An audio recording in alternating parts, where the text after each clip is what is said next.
back to my channel. Today we are going to be making birch twig tea.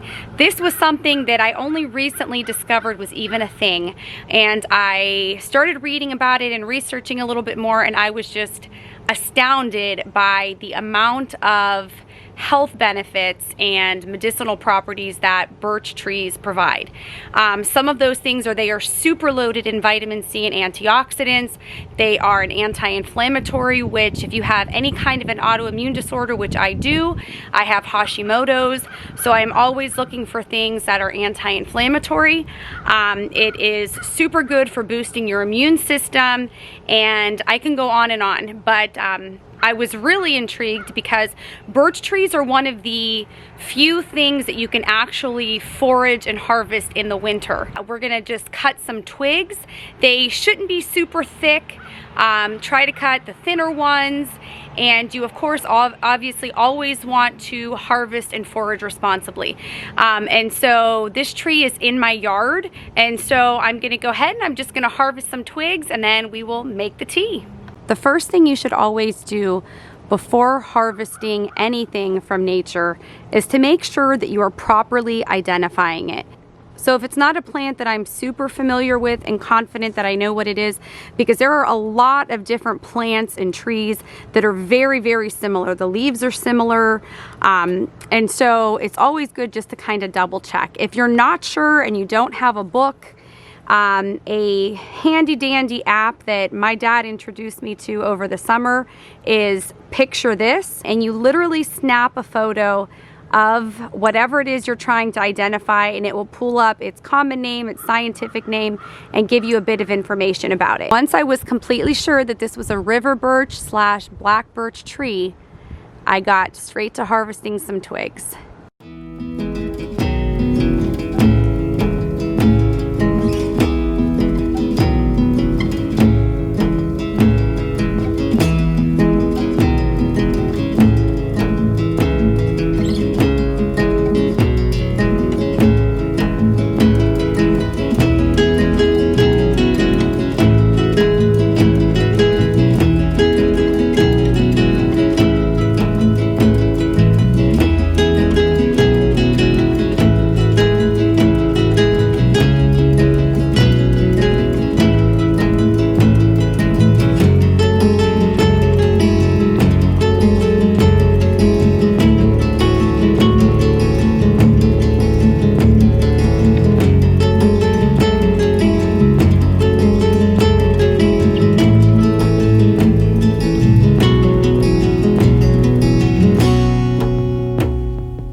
Okay, so now I'm gonna take all the twigs and I'm gonna cut them up into probably like 6-inch pieces, and I'm going to stuff as many as I can into this quart-sized mason jar.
Okay, so I just finished filling my jar with lots of twigs, and while I was cutting them, I boiled some water in the teapot, and then after it whistled, I let it sit for about 15 minutes, and I'm gonna fill the jar with the water.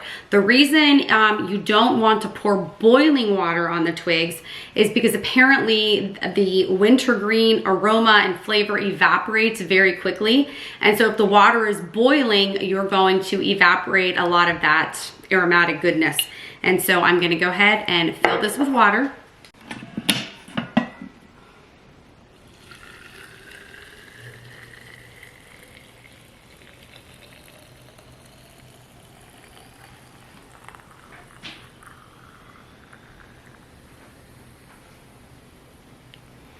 Okay, and I filled it up to the top, and you can see that this is steaming, so the water is still very hot. It may actually still be a tiny bit too hot, but I'm gonna hurry up and cap it. Also, if you have a wide mouth jar, I think that would have been a lot easier for me, but this was the only quart-sized jar that I had. And so I just used this. So yeah, I'm super excited. I'm going to let the twigs steep in the jar. I'm just gonna set them somewhere out of the way on the counter for about 24 hours. And then we'll taste it tomorrow and see how it is. If it's too weak or too strong or whatever, and then we'll fine tune it from there. But I was just really excited to find out how many medicinal properties birch trees have. We have this beautiful tree in our yard that I love because it's just a really pretty tree. But I was pleasantly surprised to find out how much you can do with it, especially now in the winter time when there's really not a lot you can forage. And I'm planting my herb garden now, and so I kind of have that itch to kind of try something different. And I love learning more about nature and plants and herbal remedies and things like that. And so when I found out you can do so much with the birch tree, including harvesting the twigs like we did today, yeah, I was pretty excited. So I also just want to insert a little disclaimer. Before you try any kind of herbal remedies or anything of that sort, you should always check with your doctor. Herbs and natural things, even though they're natural, they still do have medicinal properties. And if you're on any kinds of medications or you have any kind of health issues, they could interact in a negative way. So it's always good to check with your doctor before you try anything. But yeah, so that's it. We'll find out tomorrow how it comes out.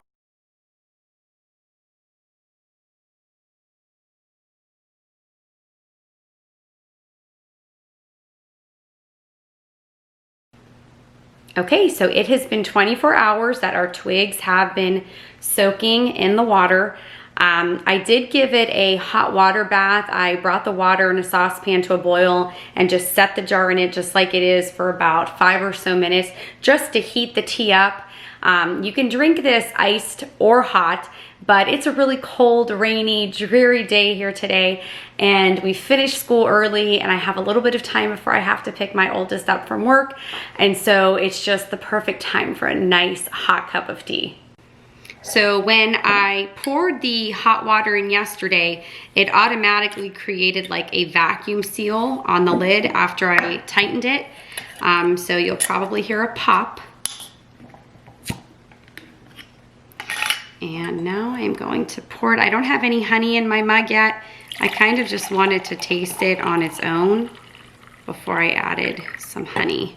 So there's about half a jar left. I filled up this cup, and I wanted to make sure that I saved enough so that my husband can try some later. So you can see the color is like a light golden yellow. That's another reason why I didn't want to add the honey yet, is because I wanted to get an accurate idea of what the color is supposed to look like. So it is a lighter tea. It kind of reminds me of almost maybe a chamomile type color. It seems like it's similar to that. So I'm going to go ahead and add about a teaspoon of honey and stir it in there and see how it tastes.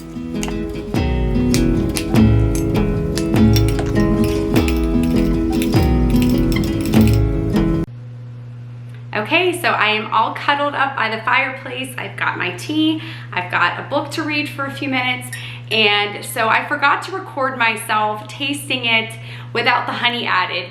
But I will say that it was kind of bitter. It was a lot stronger than I was expecting it to be. My expectation of the taste was kind of, I was gauging it upon like the color of the tea in the jar. And like I said before, it kind of reminded me of like a chamomile, or if you're Greek and you're familiar with like tilio or tsai du vunal, like it was kind of like the color was in that color family. And so I was expecting a lighter, softer flavor. So it was definitely stronger. Now, once I added the honey, it did obviously sweeten it up, and it's not quite as bitter, but it's still kind of strong. And I will say, if I'm being honest, this isn't the kind of tea I would reach for if I just wanted a nice cup of tea to relax. I feel like it does kind of taste medicinal. I would definitely drink it because I know all the health benefits. So I think what I'm gonna do next time is I'm going to maybe try putting a few less twigs in the jar. And for the remainder of the tea in the jar that I have now, it's about halfway still. So I think I may bring that water level up to like 3/4 of the way. I'll dilute it a little bit and see if that makes a difference. But yeah, I'm definitely gonna play around with the recipe. I mean, it's still good, I'm still enjoying it. I'm gonna definitely drink this cup. And so I'm excited. So if you guys make your own teas or do any kind of herbal remedies, please let me know in the comment box, because like I said, now with spring around the corner, I'm totally in like garden mode, and I'm planning our vegetable garden, and I'm planning our herb garden.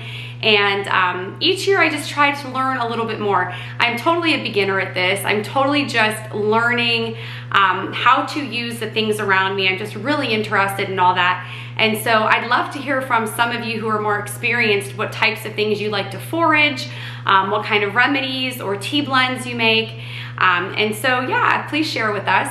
So if you like this video, please remember to give it a thumbs up and subscribe to my channel if you aren't already. As always, I thank you for joining me today, and I hope you enjoyed today's video, and I will see you again soon. Bye, friends.